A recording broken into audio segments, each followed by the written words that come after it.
Жамбыл облысы Талас ауданы Қаратау қаласының іргесі 1946 жылы Шолақтау кенті болып қаланған. Қала мәртебесі 1963 жылдың 24 тамызында берілген.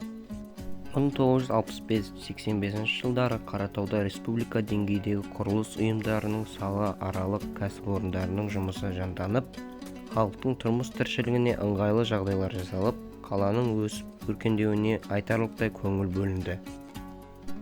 Қалада кеншілер саябағы ашылып, 1970-80 жылдары қалалық кітапхана, балалар кітапханасы, спорт ғимараттары және тағы да басқа маңызды нысандар бой көтерді.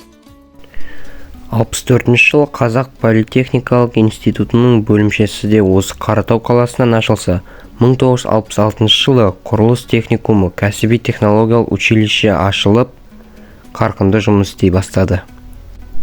Пайдалы кен орындарының ішінде жетекші орынды фосфорит кені атқарады және әк, мрамор, гранит, минералдық су және тағы да басқа пайдалы қазба байлықтары бар. Жамбыл облысының Талас ауданында орналасқан Қаратау қаласы да шағын қалалардың қатарына еніп отыр. Облыс орталығынан 105 шақырым қашықтықта орналасқан қалада 2012 жылғы есеп бойынша 27378 халық тұрады. Соңғы уақыттарда Қаратау қаласында республикамыздағы өзге де шағын қалаларға тән мәселелерді шешу жолында көптеген жұмыстар жүргізіліп жатыр. Қалада құнды материалдар жинақталған өлкетану мұражайы жұмыс істейді. Қалаға ат басын бұрғандар мұражайға барып, қазыналы Қаратау тарихынан сыр шертетін мәліметтермен таныса алады.